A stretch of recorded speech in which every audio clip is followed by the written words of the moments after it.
Jumpa lagi dengan saya, Willy The Rooms, tetap di The Sinners Channel.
Salah satu doktrin penting di dalam teologi reform adalah perbedaan pencipta dan ciptaan yang dikenal sebagai creator-creature distinction. Doktrin yang penting ini mengatakan harus ada perbedaan antara pencipta dan ciptaan. Pengakuan iman Westminster tidak hanya mengatakan bahwa ada perbedaan ini, tetapi juga menekankan bahwa ada jurang yang tak terseberangi antara pencipta dan manusia. Sehingga walaupun manusia berutang segala ketaatan kepada penciptanya, manusia tidak mungkin mendapatkan apapun bila sang pencipta tidak merendahkan dirinya secara sukarela atau voluntary condescension untuk memiliki hubungan dengan manusia. Pengakuan iman Westminster 7.1 mendeklarasikan doktrin yang penting ini dengan menyatakan bahwa jarak antara Allah dan manusia begitu besar, sehingga meskipun ciptaan-ciptaan yang berhikmat berutang ketaatan kepada Allah sebagai pencipta mereka, akan tetapi ciptaan-ciptaan tidak akan pernah menikmatinya sebagai berkat dan pahala bagi mereka jika Allah tidak berkenan untuk merendahkan dirinya secara sukarela. Suatu hal yang dia berkenan untuk nyatakan dalam bentuk covenant. Perlu dicatat bahwa pengakuan iman Westminster adalah pengakuan iman pertama di dalam sepanjang sejarah gereja yang meletakkan covenant sebagai bagian penting di dalam pengakuan iman gereja dan khususnya orang reform. Apa yang dideklarasikan oleh pengakuan iman Westminster 7.1 sangatlah penting di dalam teologi dan tradisi reform. Di kelas, Cornelius Van Til sering menggambarkan pengakuan iman Westminster 7.1 dengan dua lingkaran, yang satu besar di atas dan kecil di bawah.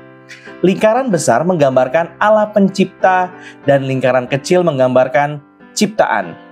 Kedua lingkaran ini terpisah satu dengan lainnya untuk menggambarkan perbedaan ontologis antara Allah pencipta dan ciptaan.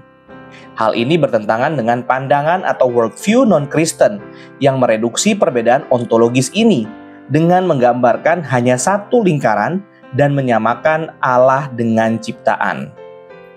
Terlebih lagi, Van Til menggambarkan dua garis vertikal yang menghubungkan lingkaran besar dan kecil untuk menggambarkan ada kaitan antara Allah pencipta dan ciptaan.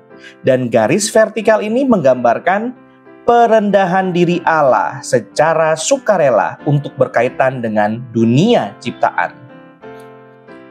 Fakta bahwa kita dapat mengetahui atau berhubungan mengenai Allah adalah karena Allah telah menurunkan dirinya secara sukarela, sehingga manusia dapat mengenal dirinya. Tanpa penurunan diri Allah ini, tidak mungkin manusia dapat mengerti dan memiliki hubungan dengan Allah. Perlu dicatat bahwa konsep God's voluntary condescension telah menjadi dasar dari epistemologi dan soteriologi reform. Sebagai orang reform, kita dapat menerima soteriologi reform bahwa tidak mungkin manusia berdosa datang kepada Allah. Tetapi, apa implikasi soteriologi reform ini di dalam membentuk epistemologi reform yang konsisten? Kita dapat lebih mengerti hal ini dengan membicarakan perbedaan dan atau pertentangan antara Cornelius Van Til dan Gordon Clark. Perbedaan dan bahkan pertentangan di antara kedua pemikir besar ini dapat disimpulkan melalui pertanyaan ini. Apakah pengetahuan manusia akan X sama atau identik atau berbeda dengan pengetahuan Allah atas X? X dapat mewakili apa saja. Dengan kata lain, kita dihadapkan dengan dua pertanyaan ini.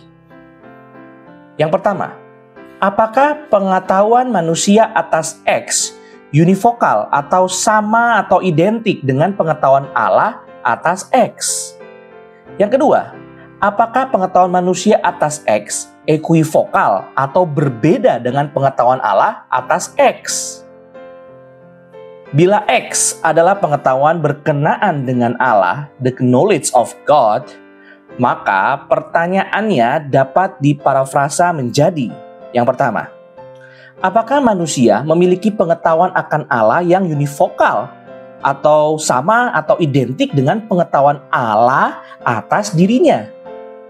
Yang kedua, apakah manusia memiliki pengetahuan akan Allah yang equivokal atau berbeda dengan pengetahuan Allah atas dirinya?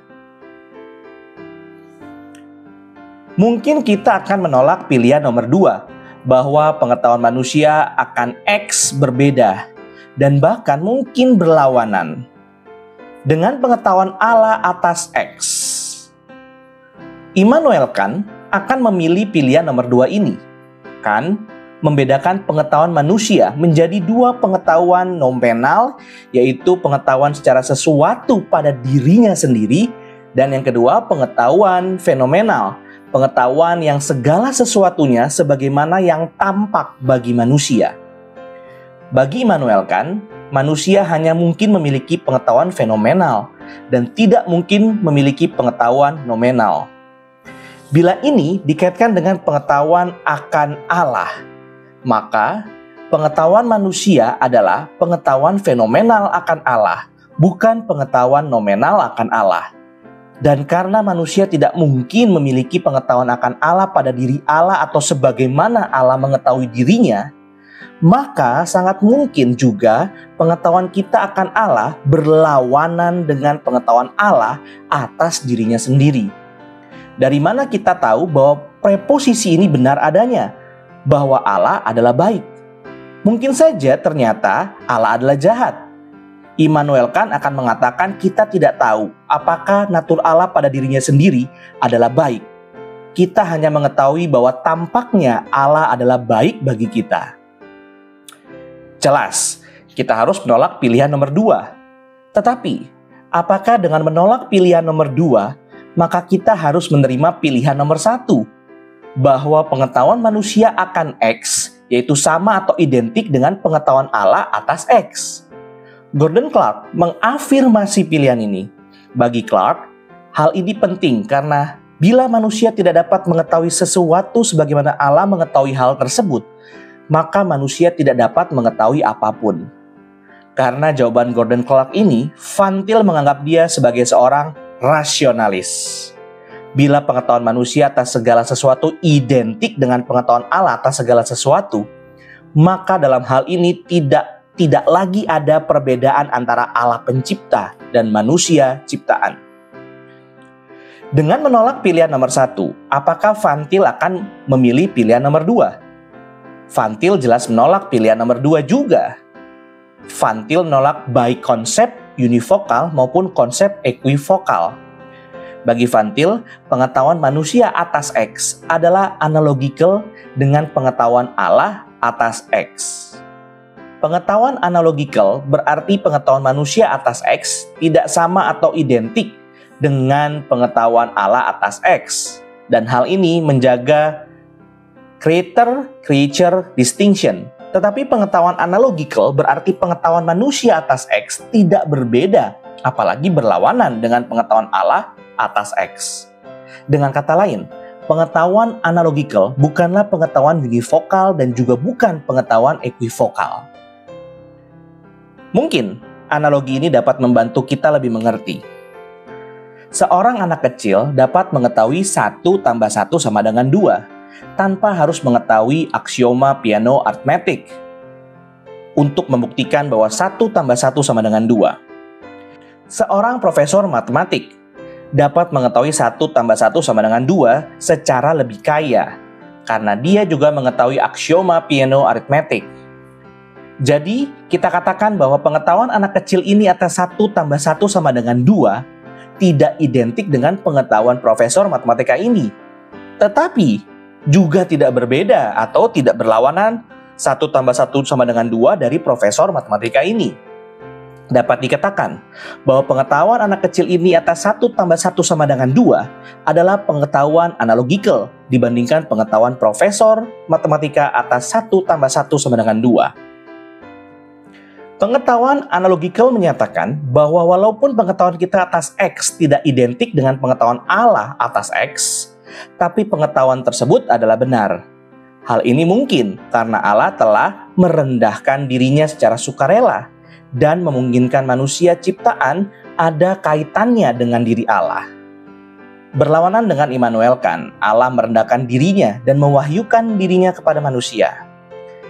Tapi juga karena creator-creature distinction dan berlawanan dengan Gordon Clark, pengetahuan manusia tidak mungkin sama atau identik dengan pengetahuan Allah. Baik di dalam soteriologi maupun di dalam epistemologi, doktrin reform menekankan perlu adanya tindakan sukarela Allah yang menurunkan dirinya sendiri dan menjalin relasi dengan manusia. Pengetahuan analogikal adalah aplikasi doktrin reform yang konsisten di dalam epistemologi. Terima kasih. Tuhan Yesus memberkati. Puji Allah, puji Allah, puji Allah Tritunggal. Mulia-mulia bagi Allah, pemberi kurnia keselamatan.